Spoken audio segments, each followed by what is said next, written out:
Well, thank you everyone for coming to the Korea panel. I'm Gordon Chang. Today we're going to talk about the possibility that the free world could lose South Korea.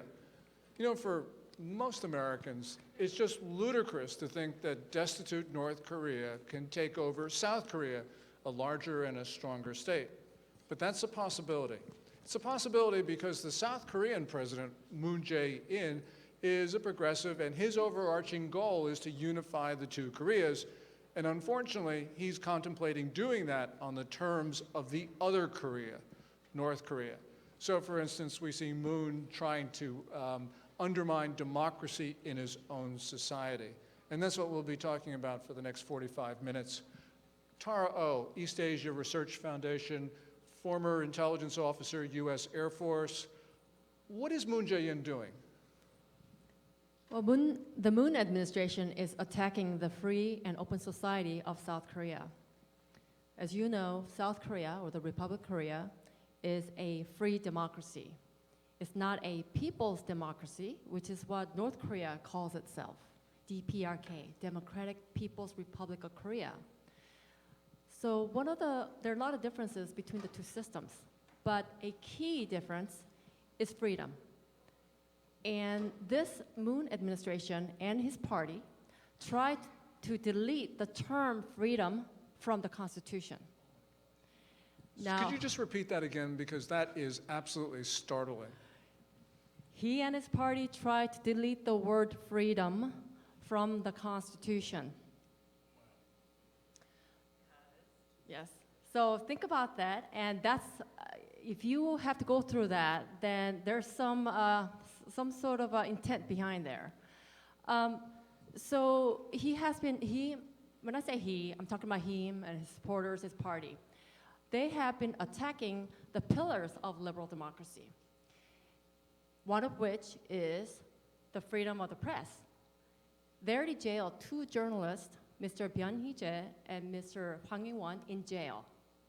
And they already have controlled or dominated their two major broadcasters, NBC and KBS. And that's not enough. So they're trying to control YouTube because that's where some of the voices that are not in the mainstream media are going to. So they're trying to control that. And recently, they are trying to control people's access to websites that begin with HTTPS, S for secured. So that's why it's going on in the information and media freedom of the press realm. But also, another important pillar of free democracy is the rule of law. And the rule of law is severely weakened under the Moon administration. What they have done is to use the laws to silence, to harass, to jail, and to bankrupt the critics and their political opponents. National security realm, he is basically destroying South Korea's defense capabilities. And one of the prime example is the military agreement that was signed between South Korea and North Korea last September. Some of the South Korean military professionals call this surrender document. So that's how bad it is. And just one more thing, in the economic realm, they do not like the concept of private ownership of property. They like public ownership. So they want to introduce this term called public concept of land ownership. What that means is the land is privately owned, but it's the government that will determine its use. So that's an interim step towards government ownership. So what the Moon administration is doing is to put South Korea on a path towards socialism. So, Seung Park, you're famous for being a video blogger in South Korea under the name of Bangmo, and it really is an honor to share the stage with you, and thank you for coming over from South Korea. You heard Tara talk about what the Moon administration's been doing, and obviously this whole drive towards, the other things are just horrible, but one thing in particular I wanted to focus on with you, and that is Tara talked about how they're moving toward a more socialist economy. What effect is that having on economic growth in South Korea? And what is the popularity? How does that affect Moon's popularity? Okay. Let me just make a differentiation between I call domestic policy, and the other one is security policy, which covers the relationship between North and South, and the relationship between Korea and China, and the relationship between Korea and the US. So we are talking about the domestic policy, especially in terms of the economic policy. And they scrapped.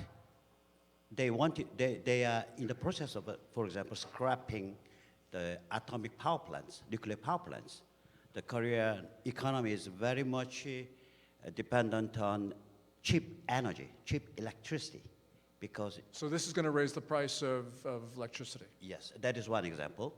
And another example is that they openly talk about so-called income-driven growth, which means that if the government intervenes in the market via policy or via legislation to hike up the wage, then the higher nominal wage will just lead the economic growth. So this is what Tara was talking about in terms of moving Yeah, towards so socialism, this income-driven growth. So they, for example, raised 30% for 2 years of the minimum wage, and the result is that millions of people are driven out, and most of them are just the poorest people. So in terms of a domestic policy, the Moon Jae-in government is losing popularity very rapidly, very, very rapidly. So these days, people distinguish two types of policies. That is, they are talking that this Moon guy, has ruined the country. Many, many people is saying that, but still, they say that thanks to him, we have avoided war with North Korea. So when you take a look at these two mixed, these domestic policy and security policy, which one's more important in the minds of South Koreans? Let me tell you one thing.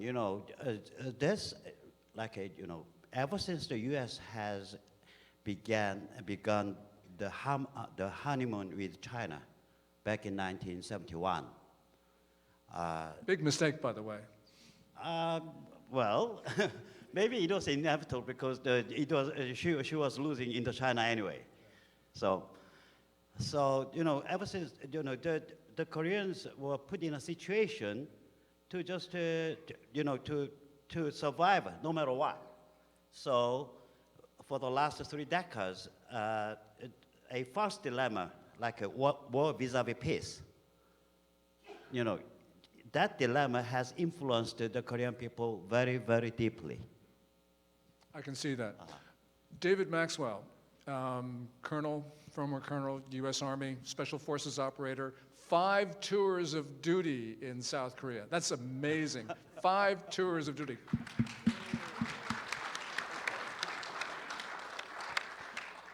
You heard Bong Mo talk about the division in the way people look at Moon Jae-in, and you also heard Tara talk about attempts by Moon to reduce the capability of the South Korean army. You have often taught me and others, a whole generation of Korea people, about the North Korea's plans to subvert, coerce, intimidate, and perhaps use force against the South Korean state. Kim Jong-Un, been doing a lot of smiling these days in Hanoi and elsewhere. Has the Kim family abandoned that plan to take over the South? Absolutely not. And I think we saw evidence of this in Hanoi. You have to ask yourself, well, first of all, you use the word subversion. Subversion is the undermining of the power, authority, and legitimacy of a government. As in, from North Korea's perspective, the ruthless subversion of democracy. And North Korea's strategy since Kim Il-sung's time has been to use subversion, coercion, extortion, and if necessary, force to unify the Korean peninsula under northern domination to ensure survival of the Kim family regime. Not survival of the nation state, not survival of the Korean people living in the north, survival of the regime. And a supporting element of that is divide and conquer.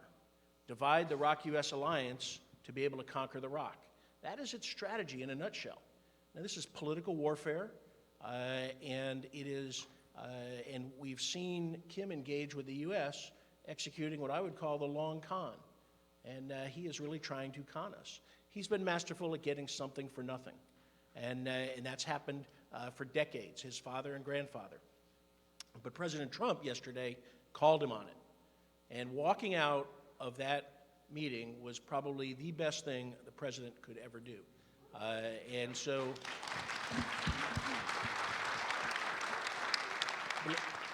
but the North wants to subvert the South. And we have to ask ourselves, and this is really an ideological battle on the peninsula. The Koreans I know and have served with, had the honor to serve with, we believe in shared values: freedom, individual liberty, liberal democracy, free market economy, and human rights. Those are the shared ROC-US alliance values. North Korean values, I won't really call them real values, but it is Juche ideology, Kim Il-sungism, Byung-jin, Songun, and in the denial of human rights in order to keep the Kim family regime in power. That's the choice of the Korean people on the peninsula. For all Korean people, North and South, what values do they want to adhere to? And the North is trying to subvert the South. It is really key. When you look at the United Front Department, the 225th Bureau, infiltrating agents to stand up opposition political parties, this is what the North does. And if you read the North Korean Constitution, their mission is to complete the liberation of the peninsula, complete the revolution, and dominate the peninsula under socialism. And you know what? And one thing that Kim Jong-Un has learned with the opening of the 400 markets, it takes capitalism to feed socialism. And that's something that he has learned, but he will never embrace, because to embrace capitalism will mean the downfall for Kim Jong-un. So, Tara, you've heard Dave Maxwell talk about how the North has not given up its goals of taking over the South. As difficult as that may be for some Americans to wrap their minds around it, the North is still at it. You talked about in your initial answer this whole idea that Moon Jae-in is reducing the capability of the South Korean army by eliminating divisions, by reducing conscription periods, all the rest of it. That surrender agreement that you mentioned, well, why would Moon do that? Is he thinks it doesn't matter, or is he a co-conspirator? Let me answer that by saying what he wrote in his biography. It's called, in Korean, 운명, which means either faith or destiny. He was reading, when he was, college student, he was reading about the Vietnam War and how U.S. was leaving. And basically the book described it as Vietnam winning over U.S. lost in Vietnam, and U.S. is being kicked out. And so when he read that portion, he said he was ecstatic. So it sort of shows where his mind is. I mean, for most Koreans who are very grateful towards Americans, to the United States for the sacrifice, they would not think that way. But Moon Jae-in thought that way. And he has a strong background in, everyone has heard that he is a so-called human rights lawyer who never talks about human rights issues with North Korea. And, you may wonder, well, what kind of human rights lawyer was he? Well, he and the former president, Nolan, they were partners, law partners. And they really only sought out those who try to subvert South Korea's system, the ones who want to overthrow South Korea's liberal democracy and market economy. Those are the ones he sought out and defended. So I just want to let you know that that's his background. Okay, questions in a moment, but before we do that, Bong-mo, you've heard about, Dave and Tara talk about the subversion of South Korea. Is Kim Jong-un actually winning this struggle at this particular moment? He would have won without Trump administration. But I think this United States, the great country, has a very vital strategic interest in the Korean Peninsula. And there are some resistance by some Korean people who have understood, who have identified the real intention of the Moon government. And I think their intention is to make a pro-China, anti-US, North and South federation. You know, you talk about the resistance in South Korea. We have some people over here in white baseball caps, Save Korea Foundation, who are working very hard to preserve South Korea democracy. Lawyer Kim, if you're here, if you could just stand up and maybe take a bow. Yes.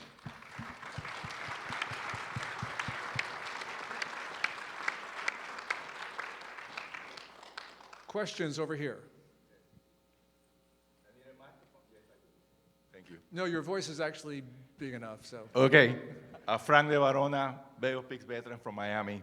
I've read that North Korea is printing dollars and euros that are almost Counterfeiting. perfect, that they export drugs to China that eventually enters the United States.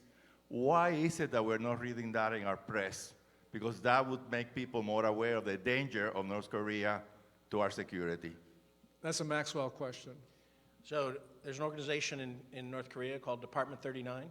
They conduct North Korea's global illicit activities, not only counterfeiting our $100 bills. Why do we have new $100 bills? Because they're so good at counterfeiting, and euros. They counterfeit medicine. They traffic in methamphetamines. They counterfeit other medicines to include Viagra.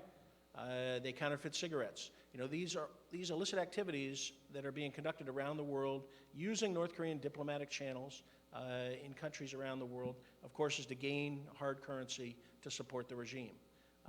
And yes, I wish the press would write more about it.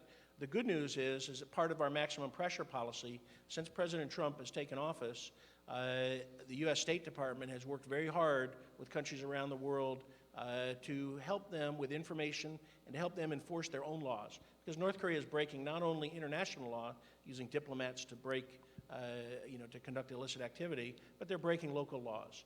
And so we've seen countries around the world, Poland, Mexico, Philippines, Peru, Qatar, not only expelling diplomats, but also ending the real scourge from North Korea, the slave labor that it exports. Laborers around the world, living in poor conditions for very little wages, and most of the wages, of course, go to the regime.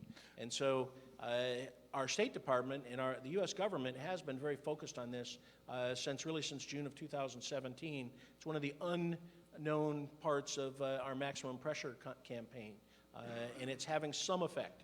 But we've got to press harder because North Korea is a resilient, adaptive, innovative, illicit actor. And so they adapt to these, to the work that's being conducted against them. Dave, I got a question for you. Talking about counterfeiting of $100 bills. They're called the Super K notes.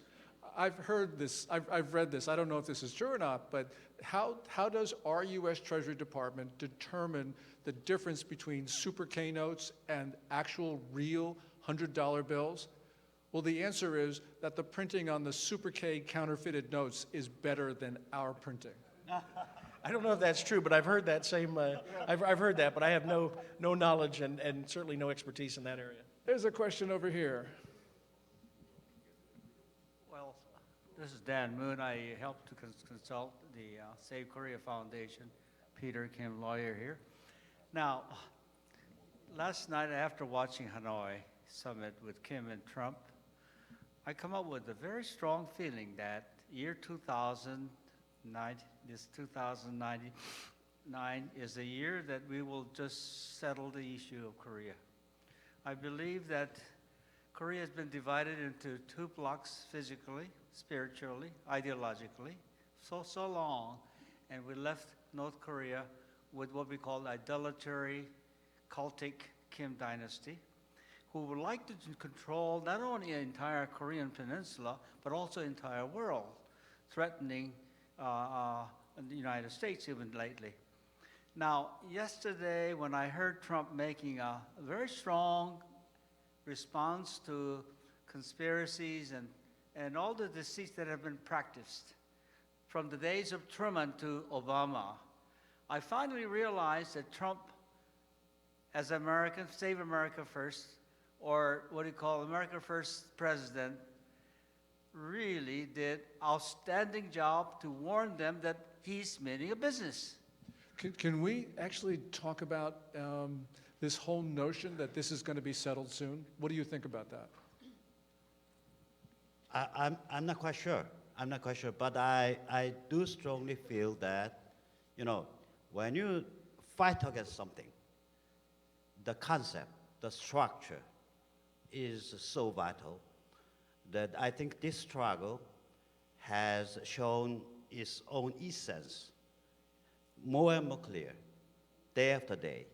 The essence is a struggle against the totalitarian triangle, which means the totalitarian or Orwellian reaction in China, and the democidal totalitarian cult in Pyongyang, and quasi-totalitarianism in Seoul. So I think, and it is my, you know, many Koreans really begin to realize that this struggle is fought together with people here and people over there. So Tara, just to take that step one further, we just heard talking about a sort of an authoritarian, maybe even a semi-totalitarian system for South Korea. Are we headed that direction? Well, it appears so because, as I said earlier, you need certain ingredients for free democracy, like freedom of speech, freedom of the press, and the rule of law. And if these are being torn down, then you are going in the other direction, which is towards authoritarian and totalitarian society. So it could go much further than we thought. Question right over here. My question is, maybe for Tara more than others, but what is it in Korean society that has at least weakened the defenses against the kinds of ideas you're suggesting Moon is doing? What a great what is question. it? I mean, it seems like a very economically successful society. I mean, you can point to just I mean, it's a great development success story. So what is it that's caused that vulnerability? That's a really great question. And I can't answer it, so I'm glad he directed it to you. Yeah, I think I probably need help because I don't think there's just one answer. But you know, if I have to pick one item, education is one. There's a KGB agent who talked about subversion. He defected to the US back in the 80s, and he talked about the first stage, which is first stage of subversion, is to basically change people's mindsets. And he says it takes about 20 years because that's how long people stay in the education system. So I think teaching people a certain ideology is one, a certain way of thinking. For example, in South Korean history textbooks, they no longer teach that North Korea attacked South Korea during the Korean War. So if you teach items like that, people are going to have different perception about North Korea.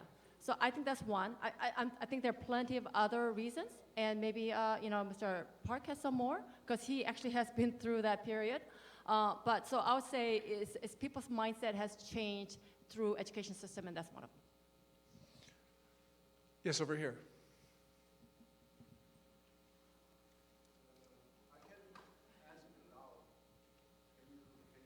Dr. Shin. My name is Nam Shin Oh, and I work on North Korea human rights issue, and I've listened to you many times. The coming from human rights issue, this question is not being asked lightly. Dave, do you think we can solve this problem in Korea without a war? Dave, you did a lot of planning for that. Well, unfortunately, I really don't think there is a path from our present to a unified or a united Republic of Korea, which I think is necessary for us to see an end to the nuclear program and an end to the human rights atrocities, the crimes against humanity that are being committed by the Korean people living in the North. I want to deter war.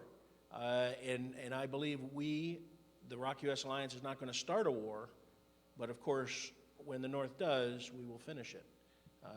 And then we will end up with a secure, stable, economically vibrant, non-nuclear peninsula that's unified under a liberal constitutional form of government determined by the Korean people. But human rights is not only a moral imperative, it's a national security issue. Yes. And North Korea denies human rights to remain in power, but it also uses and abuses its people to mine uranium, to build weapon systems, and to conduct the labor that it needs to survive. And we know that when we talk about North Korea's nuclear program, it legitimizes the regime. But when we talk about North Korean human rights, it undermines the legitimacy of Kim Jong-un. Absolutely. That's why we need a dual approach, not only the nuclear program, but human rights as well. It is a national security issue and a moral imperative. If I ask one more question? Sure. Yeah. I venture to say I'm 100% behind President Trump. I've never seen anyone like him. I worked since how many years? 30 years before. Do you think he has more in his pocket and brain than maximum pressure?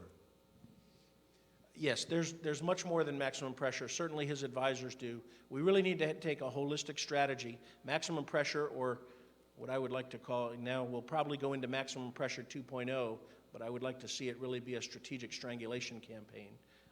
But there's much more than that. It is human rights. It is information and influence. You know, what the escapees from North Korea do to get information into the North is very important. We should ask ourselves the question, though, who is Kim Jong-un more afraid of, the United States or the Korean people living in the North? And I would argue it's the Korean people living in the North when they're armed with information. And that's one of the things that should be part of a maximum pressure 2.0. So I think we have a lot more than just sanctions. Bungmo, just if you could just chime in on that. Dave asked a question. Who is Kim Jong-un most afraid of? Who do you think? He is right. Actually, you know, I think I would say respect for geopolitical compromise between U.S. and China has been too long. Hi, my name is Young Kim. I want to give you some tidbits of information in the history.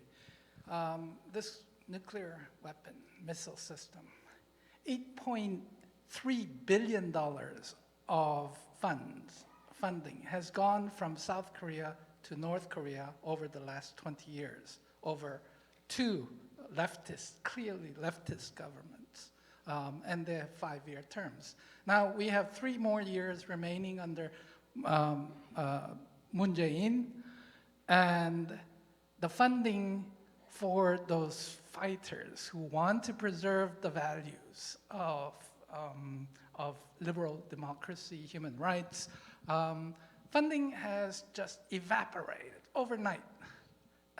So how can we, as conservative global community, connect together and work at fighting this trend?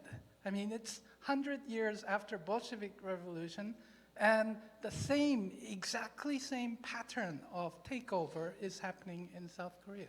Tara, can you sort of start us off on an answer to that? Answer to the South Korea transferring money to build weapons in North Korea? How can we fight that? Yeah, how can conservatives work to prevent what Moon Jae-in is doing to subvert democracy, but also to support North Korea? Because he mentioned South Korean support for the North Korean missile and nuke programs. That's a tough question, and I think that is That's why you got it.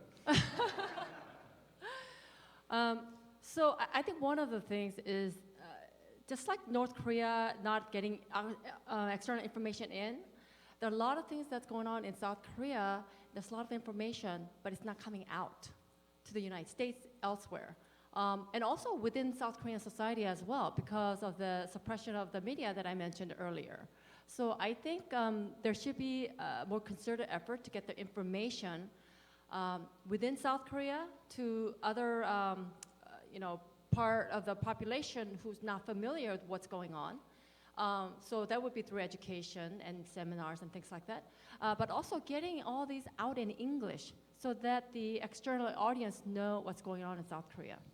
And let me just mention, okay, come to me. I want to just mention, getting it out in English, Tara performs a great service with her East Asia Research website, translating information from Korea into English so that we can see that. I would urge all of our Korean friends to help with translation and to help Tara in her work, because it is really key. And how do we counter that as conservatives?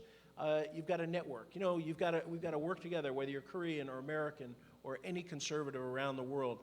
I've always studied North Korea and the potential for resistance by the Korean people in the North. Well, the same principles of resistance, organization, information, influence, all those, we need to counter North Korea's subversion, but also strengthen the values, our shared values in Korea, in the United States. Again, freedom, individual liberty, liberal democracy, free market economy, and human rights. We share those values. We need to practice those values, and we need to emphasize those values in all that we do, because that is the best counter to the subversion of the North and those who would do harm to our great societies. Yes, everyone who wants to know what's going on in South Korea need to speak to these two people right here. Tara's East Asia Research site is absolutely fabulous, because if you want to know what's happening on a day-to-day basis, what's going on, the important issues, that's at her site. Question over here. Yes, sir. My question has to do with influence of China, not necessarily in South Korea, but North Korea. When I visited China, it appears that Chinese people sincerely believe North Korea is their land. Going back several hundred years ago, that it's a land of Goguryeo, it's one of their tribes. And no matter what the outcome of negotiation between North and South, whether it's good or bad, my concern is that China is not going to let the two countries to unite or unify. And that's my concern and fear. Just want to know what you may have to say about that. I think an important metric is that Kim Jong-Un has gone to Chinese soil 4 straight times, 3 times last year, 1 time this year. Xi Jinping, the Chinese ruler, has not gone to North Korea once. That shows the nature of that relationship. Yes, sir. Thank you, Mr. Chang. When I talk about South Korean, some guy, his name is Moon Jae-in, I cannot call his name without calling him Balgengi first. Balgengi in Korean means communist. He is a communist. He is the enemy of the US, we all know here.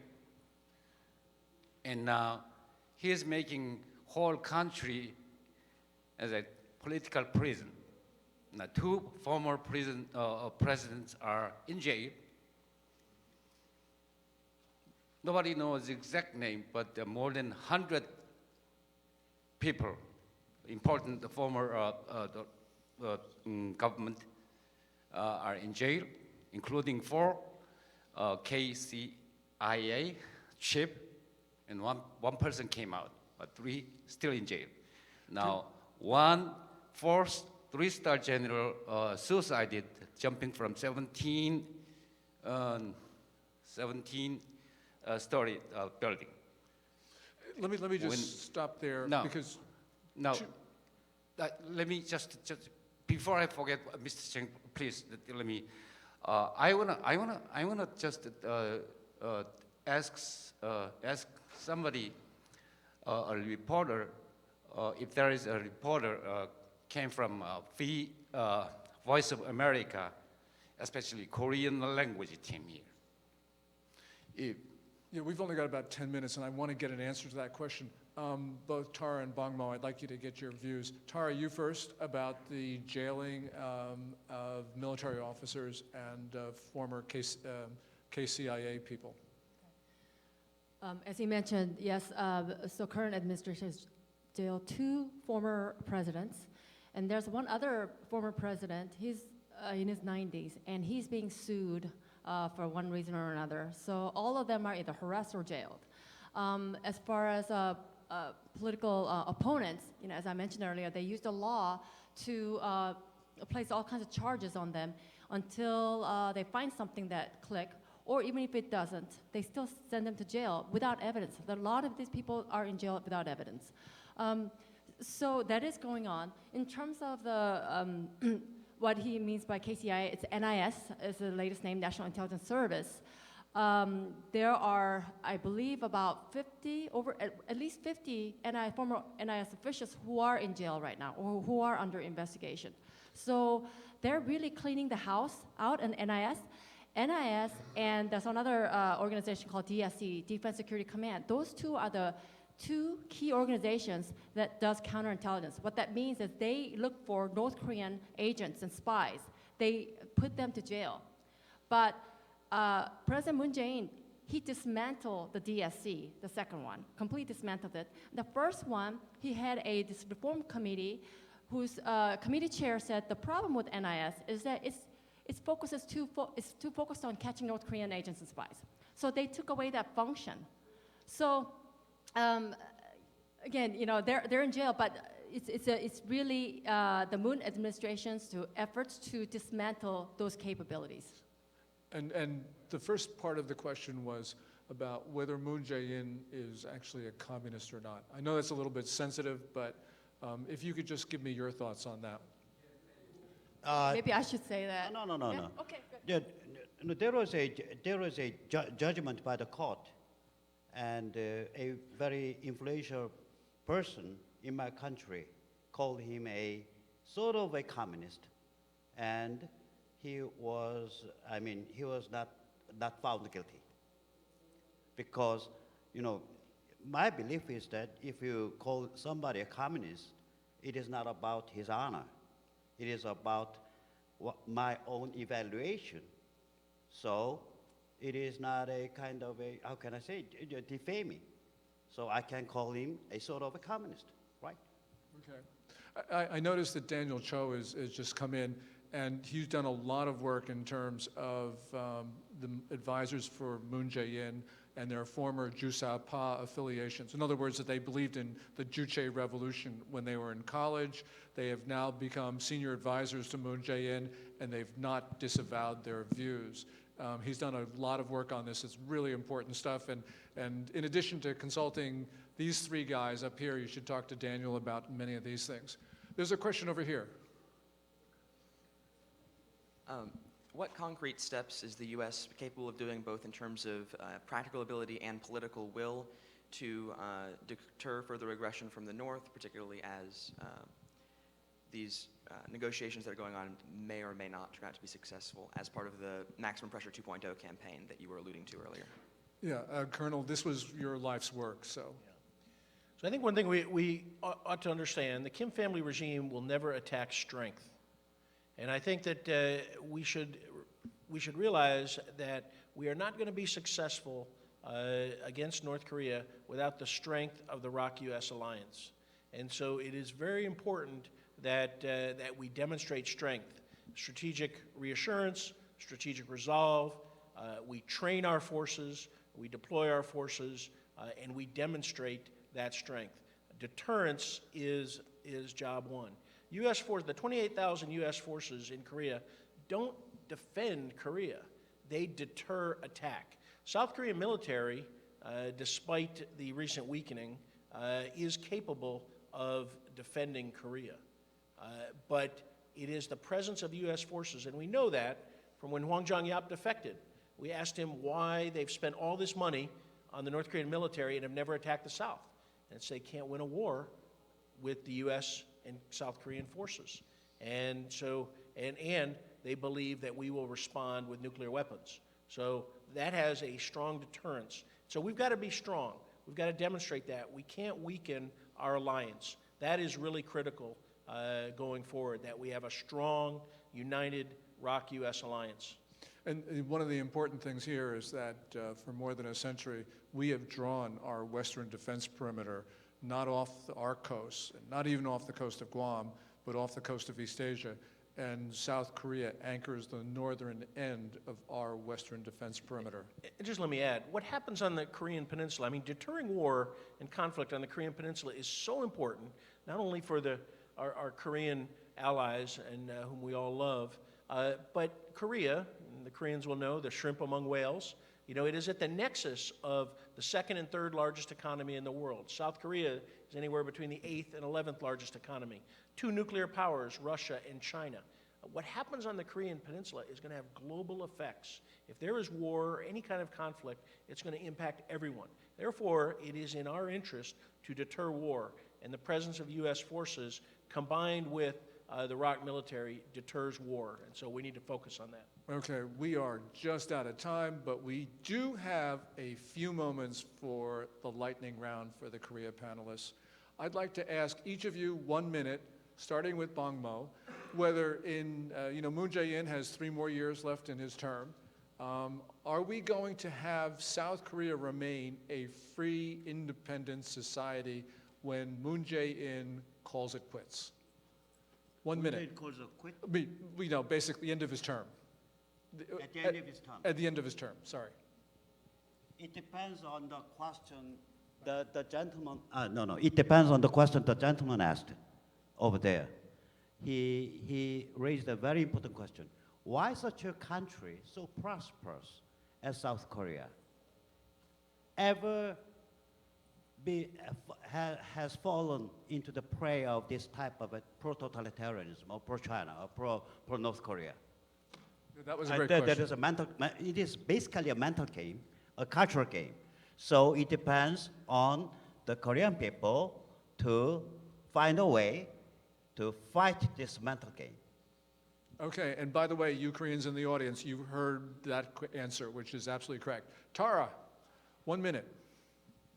I think, for the U.S. audience, I would encourage you to not only pay attention to North Korea and what's going on with North Korean nuclear weapons, but also South Korea as well, so that we can discover what is really going on.